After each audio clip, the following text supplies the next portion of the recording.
The future will belong to those who embrace human dignity, not those who trample it, who unleash the potential of their people, not those who stifle it, and who give their people the ability to breathe free, not those who seek to suffocate their people with an iron hand.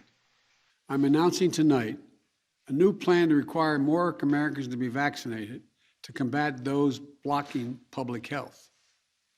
And to quote, democracy is what makes it possible for hope and history to rhyme. And today, hope and history lie in our hands. So let's raise up our ambitions and rise up to meet the challenges together. Thank you, and I look forward to following through in the next year on all the commitments that we're making individually. Thank you.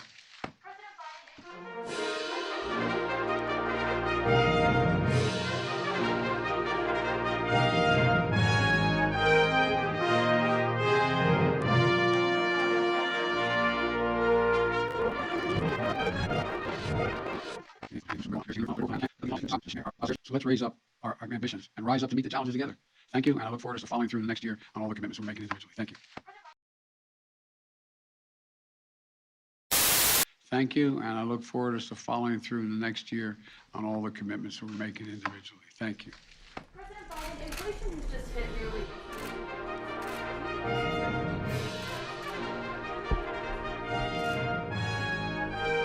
The crisis, and I think you'll see it change sooner than quicker than more rapidly than it will take than most people think.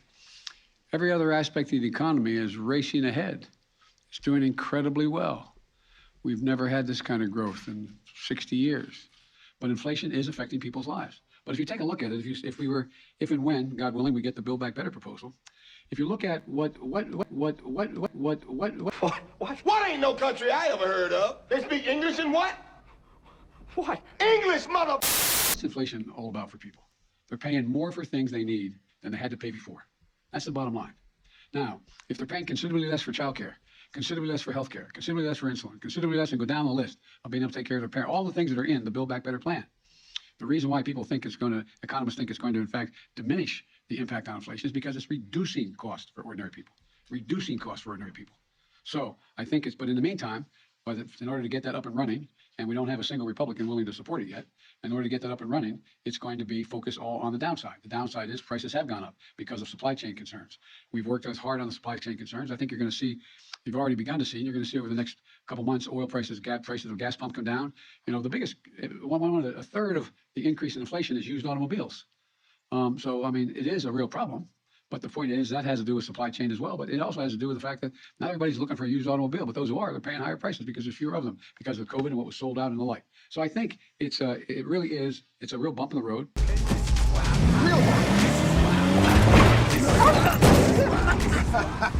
It does affect families. When you walk in the grocery store and you're paying more for whatever you're purchasing, it matters.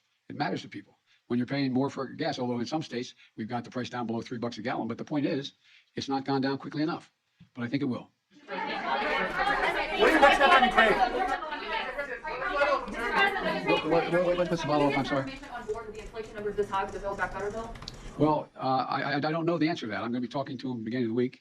And I think if you look at what most people are saying, most of the economists are saying, this Build Back Better bill is not going to increase inflation. It'll diminish inflation. It has a negative impact on inflation. It doesn't raise inflation. But that's hard for people to think about right now because inflation is up and there's a direct correlation in most people's mind. Well, why is inflation? Well, government's spending money. Well, that's not the reason for the inflation. The reason for the inflation is that we have a supply chain problem that is really severe and is causing a significant increase in prices in things that, in fact, are hard to get access to. Because at the bottom of it all is COVID. COVID has had a serious impact on the ability to produce a whole lot of necessary products, particularly those imported from the Pacific and other places.